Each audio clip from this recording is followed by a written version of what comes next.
Šitski grupi špivali po 3 žridlovo špivanki, a po oceni fachovoho žirija najljepša bula Hlopska špivacka grupa z Ozruskого kulturnog centru Novi Sad.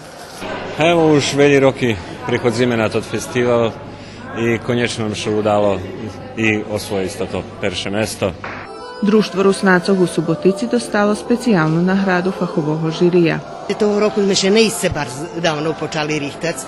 Почали sme іще перед Новим роком з оглядом, že máme veľa členov, co nie Rusnáci, s obróbkom tekstoch, a muzičnú časť sme počali toho roku, ale už u januáru. Grupi še potrudzeli i každý rok še oni trudza da je co starši špivanki i co ričevi vodzeni, jak co i moto toho festivalu.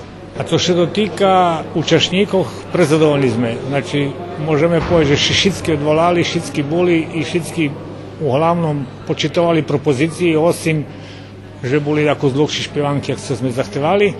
A co dotika publiki, dumam, že nebola naščiva na urovnju prešlih rokov. U duhu festivala u budinku Ruske školi domašnje kulturno-umetničke društvo Taras Ševčenko organizovali vistavu Da kedi bulodze, akcent položeni na predmeti vjazani za prerobo konopi i volni.